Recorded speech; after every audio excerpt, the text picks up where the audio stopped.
Hello, welcome to Meet the Author, sponsored by Author Event Network, in partnership with Bremerton Public Access Television.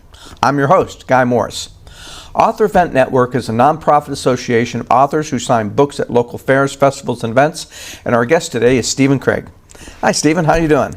Great. Thanks for inviting me. Well, this is your second time back. I'm glad to have you back. You have a new book out. We want to talk about the new book and maybe some of the other books as well. So I'm excited to have you. Well, thank you. Now, for those who haven't seen you before, let's start by telling the audience what inspired you to become an author.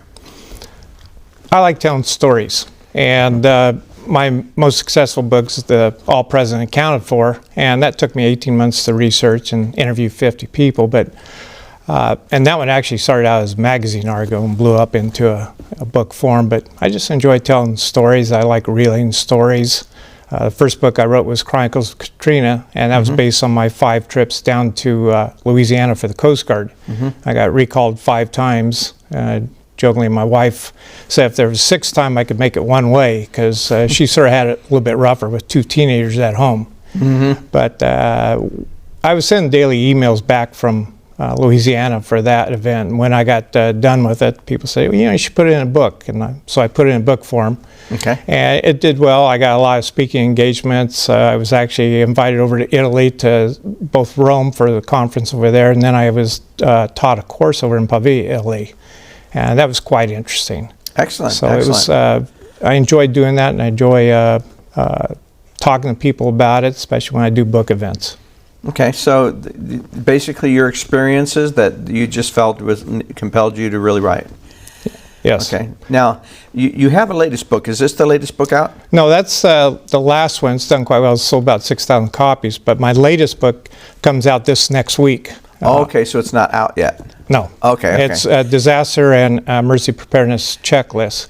And the first ones get to my house this Sunday or Saturday. And then Amazon and other sites will have it in 3 to 4 weeks. Yeah, understood. Well, let's talk about your genre in particular. I know you've got 2. This makes you, I think, your 3rd book, right? It's actually my 4th book. 4th book, okay. Yeah. So let's talk about your genre and kind of a little bit of meat behind why you chose that particular genre. I like writing nonfiction. Coast Guard gave me a lot of experience with writing, and I especially got into plan writing for the Coast Guard. I wrote I was project lead for Alaska earthquake plan. That was in 2014, and that project we worked as FEMA contractors, and that one won the top award for FEMA for planning contract for the year. Congratulations. At Pinnacle Awards, and I was project lead for that. But I've always enjoyed writing. I've written a lot for the Coast Guard. I do research papers. I have a master's in emergency management. Written a lot of emergency plans for, especially continuity operation plans for New Orleans, Portland, Honolulu. So I found out I was quite good at it and really good at research. And this next book is supposed to be part of it was going to be part of a big disaster book talking about various disasters. And I thought, you know what, I want to get the checklist out, and then I can go back to that. That's going to take me about 18 months of research.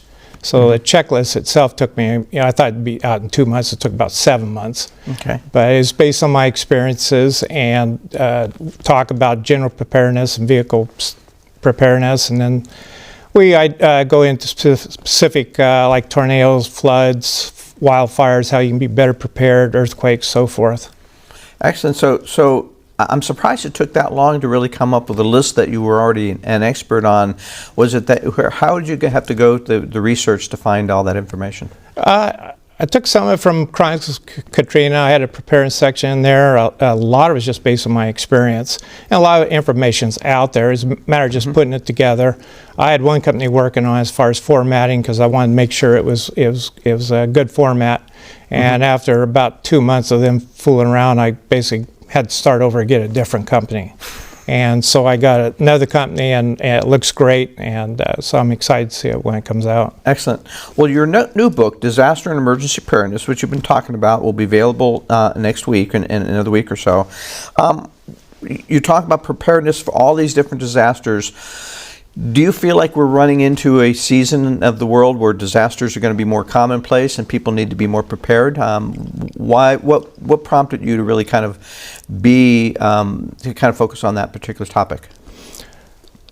a lot of my friends encourage me to write. It does seem like disasters are happening more and more often. When you look at the Maui wildfires in California and the flooding that's going on, and even just if you look at house fires, how people should be better prepared for house fires. So it's just, it does seem like it's happening more often.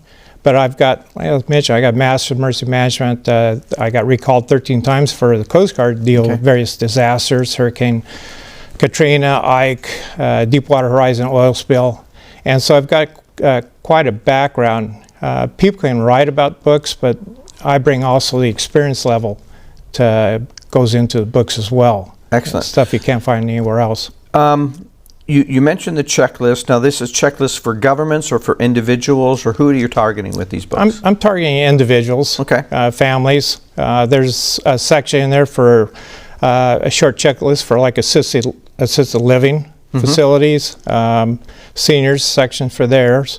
And so, but basically, I'm just targeting individuals. It was interesting. I did a preparedness presentation over Ocean Shores, and one thing that we were talking about earthquakes, tsunamis, and I said one thing folks in remote areas need to understand is if there's a major event like earthquakes, smaller communities are at the bottom of the list. The populated areas are going to be the first ones the federal government is going to address, or state governments. And so people need to be better prepared, like communities along the coast of Washington, Ocean Shores, Long Beach, so forth. You need to be better prepared. One thing I thought was interesting when we did the Alaska earthquake plan is we went into rural communities that were very remote. They're already prepared. They got food, they got generators. So they're used to sort of being self-sufficient. They are. Yeah. And so where we focus our concern in that writing the plan was you have like the bigger cities, Anchorage apartment houses, those people are not prepared. And so the federal government needs to put additional focus on those folks. Now, do you see, I know that there's a lot of talk right now between shifting of responsibilities from FEMA to states. Do you deal with that at all in your book, or do you have feelings or perspectives on that you might want to share? I have a perspective on that. It's not dealt with in the book, but some people feel like maybe FEMA should be just regulated writing the checks.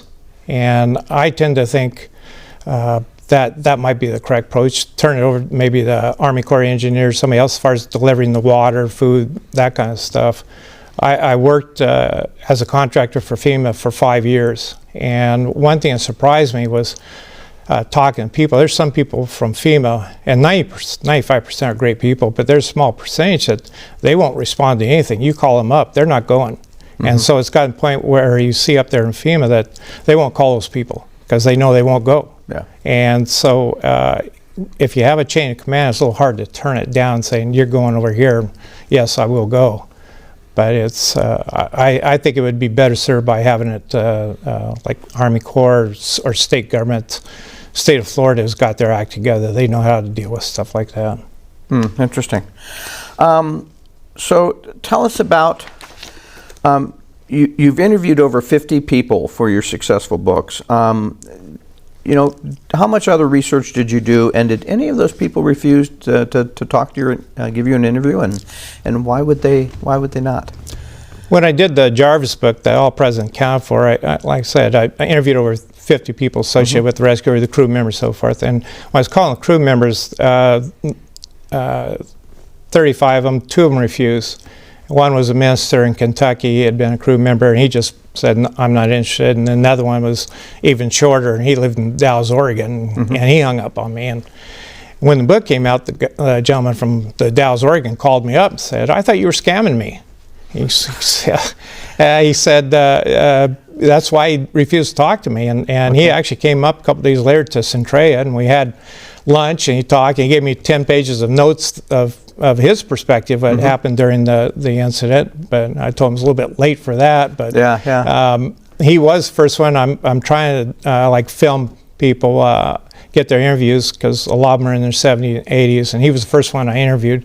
So I've got a video that I took of him, and now it just needs to be edited and put out on YouTube or whatever. And eventually I want to get a lot more, either through Zoom or whatever, get those stories before they pass. Yeah.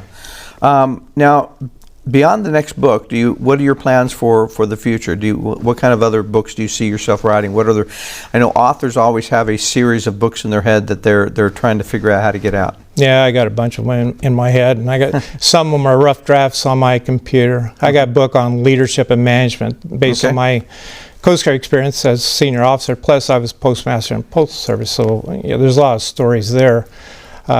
There's I thinking maybe a book on incident command system on the why. Everybody generally knows that in emergency response, the ICS system, but this can add some meat to the matter as far as why you should learn it. Well, I want to go back to your preparedness for consumers, and you wrote a whole book about this. If you were to give the audience an idea today of what are some of the general areas where you find that most people are not prepared, how would you kind of summarize some of those kind of issues for our group today? Individual or family should just look worst case. If something happens, you can't get out of the house. Do you have enough supplies to last 2 weeks? It used to be recommended 3 days, and then I think it's been extended. You should at least have 5-7 days. But do you have enough food, water? If you have pets, do you have enough food, water for your pets? Just look at what are the essential items you need, and do I have enough of them? I've got, I'm being as I am, my garage is half full of stuff, so I'm prepared. But a lot of people aren't, and some people say, well, I can't afford it. Well, you just start out small, spend maybe $10 a month, start stocking basic items and just build from that. Because if you're going to, people seem to think the federal government is going to be at your doorstep next day, and that's the wrong perception. They're not going to be, and you need to be better prepared. Well, I've lived through earthquakes in LA, and I know that it does take time for resources to show up, and then they're going to focus on the most hardest hit areas first, with the biggest public impact and the biggest public exposure, and individuals are going to, that'll be weeks down the road before they start to get attention. So I can certainly see that. Power, I think access to power.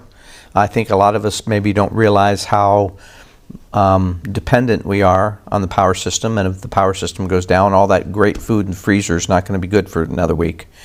You're going to have to eat a lot and live off the fat, maybe. Yeah. But yeah, so I can understand that. So do you find that there's certain parts of the country that are a different way to prepare for hurricanes versus earthquakes versus fires, or how did you separate those different types of disasters and the preparedness for those things?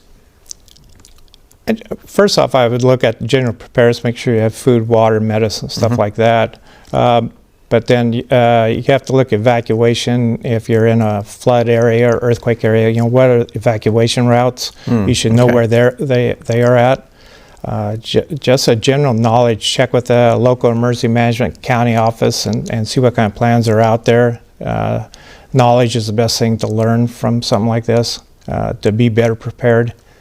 One of the, in my next book, that Emergency Preparedness, I put little short paragraphs about certain events like California wildfires, Maui wildfires, and in the tornado section I even put a paragraph about the 1972 tornado in Vancouver. It killed 6 people, just to illustrate that tornadoes can happen anywhere. And I lived in Vancouver during that tornado. I remember we had to run underneath a football stand covering because the hail was coming down like golf balls, and I just remember the PE teacher laughing because across the way there was some woods, and a bunch of students came running out of there. That's where they went smoke, and they were getting bombed with golf ball size hail. And the PE instructor said, "Hey, look at those smokers run." Yeah. But it was just give an illustration. It's funny about that. Also, there's 6 people killed, and one was this woman that went into the bowling alley to save kids, and she saved several of them. Then went back in one final time. The wall collapsed, killed her. And there was a Facebook site, and they were talking about that. And one of the guys on there, his mother was the one that was killed. And I contacted him, and I said, I'd like to interview you for potential for next book. And he said, well, I live sort of remote. I live up there in Lewis County. I said, well, that's where I live. But a little side note on him, he was mentioning that he was 1979. He was selected as a Seattle Mariner pitcher. So he had a short stint with Seattle Mariners back in, I think it was 1979. So he'll be an interesting one to interview. Now, now, is there a process? You mentioned that you have several books in outline, several books started. You got several books in your head. Do you have a process for your writing? Do you get up every day and write? Do you it's the morning, or you're a night person? Tell us a little bit about your writing process. I try to write 1-2 hours a day. Sometimes that takes a back seat to the yard work, but I try to do 1-2 hours a day, and then I really have to concentrate. I got a to-do list. I have to prioritize. Do I work on marketing? Do I work on writing? Because I've spent 3 times more time on marketing than I did on writing. Oh, Lord, yeah. I enjoy writing, but it's basically I have to prioritize where I want to go. Yeah. Well, I think we all have to balance that marketing versus writing, and I don't know that I've ever met a single author that tells me that the marketing is their favorite part. I don't like it. Yeah. None of but you need the exposure if you want to get the word out. I keep telling my wife if she would just do this, I could just focus on writing, and she just says no, not going to happen. But yeah, it is more of a difficult part. So it does have something you have to build in. So you try to work that in. Well, what do you love most about being an author then? I like telling stories. Okay. Yeah, the part of marketing I do like. I don't like organization as far as finding out where the events are, that kind of stuff. Which your organization helps a lot. But when I do events, I do like talking to people, and whether it's about my book or my Italy book, gets a lot of people. Especially if they've been over there, I end up talking to them for 20 minutes about Italy because I love talking about Italy. Yep. Yeah. But I do enjoy talking to people about my books. And one thing I found was I had a banner, and when I do these book events, one thing I found out I had put my picture on the banner because they thought I was just a book salesman. And it helped having my pictures up there, and they go, oh, you're the author. And then they want to engage talking to you about the books. Now, you mentioned your years in the Coast Guard and doing all of this work, and especially in disaster recovery. Has there ever been an experience where you thought, normally in disaster recovery, you're coming in after the danger, after the mess has been made. Have you ever had an experience where you felt that your life was in danger or that was particularly hairy for you? Yeah, I have to think about that. There's times like walking around New Orleans after the disaster. There's some neighborhoods that aren't safe. Plus, you're walking in some areas that have some hazmat on the ground. You have to look out for that. I was in New Orleans a few days after Katrina with Microsoft. We were trying to figure out how we were going to rebuild the entire city infrastructure. And so I have an understanding of what you're talking about when there's piles of debris on the sides of the roads and people are wandering around. They're hungry, they're afraid, they're scared, the lights are off, the power's off, the food is gone, everything's flooded, and it does seem like a very scary place to be. Yeah, you just have to be aware of your surroundings no matter where you go, especially in disaster situations. Yeah. Well, tell us a little bit about your experience so far in selling the books with groups like AEN and others. What is it about that you cherish, and do you do any other promotions on bigger sites? Like, do you advertise on Amazon? What other types of promotion activities do you do? Your organization is great for exposure. It's all about exposure. The more people hear about it, the more books you sell. I've sold, like I said, about 6,000 of this copy, and I think I'll do quite well with the emergency preparedness book. But it's I've done some advertising on Facebook and minimal results. You get promises, and you just have to ignore a lot of them because they want to promise you the moon and they don't deliver. Amazon is so. I just find the best places. If I do merit especially with Jarvis book, you have to go where the genre is, and if I go to where maritime events, that kind of stuff, I do real well with selling. So you found that event sales or events are your best marketing approach. That, and I do library presentations. I did one up there in Ketchikan, and I also find smaller markets are better. I did a presentation in Anchorage when I went up there for this book, and I had 4 people in attendance, and they worked at the library, and And then I went to Ketchikan, and I had 30 people in attendance, and I sold over 10 books just at that presentation. Bigger communities, I find there's too many events going on, and you're competing if you want to do a library presentation. Yeah. But when I go in smaller communities like Kodiak, Ketchikan, Juneau, I do a lot better doing presentations. Interesting. So you actually do better in smaller communities where they're probably more aware of their disaster vulnerabilities than the bigger towns, which like, well, you know, police and people will show up for that, right? Yeah. I did ask Ketchikan, the people there, I said, how'd you hear about it? Because we had about 30 people. They said it was a local radio station. Okay, okay. So that was good to know. Now, you mentioned you do a lot of speaking engagements. We only have time for maybe one more question. Now, do you do a lot of your speaking? Did you start writing to do your speaking engagements, or did your speaking engagements basically promote some of the writing? I started out, Coast Guard forced me to do a lot of speaking engagements. I got involved years ago with the Sea Partners program. We had to go to schools, and we had to go in front of organizations to talk about the pollution events, that how to prevent and stuff like that.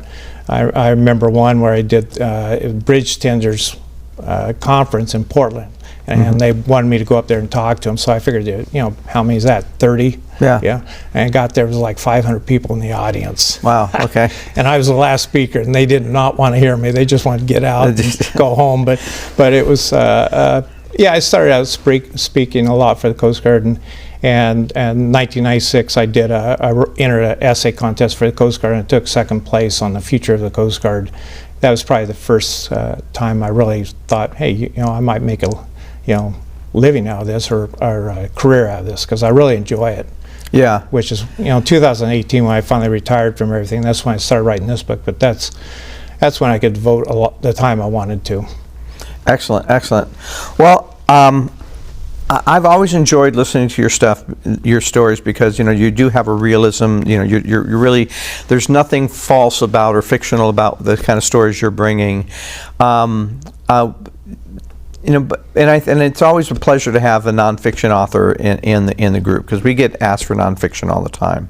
And so, Craig, it's been an exciting time to talk to you. I'm excited to see your new book come out and some of your other books.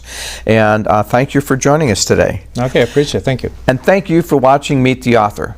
Come to meet all the authors during the summer event season in Seattle and Portland, and keep on reading.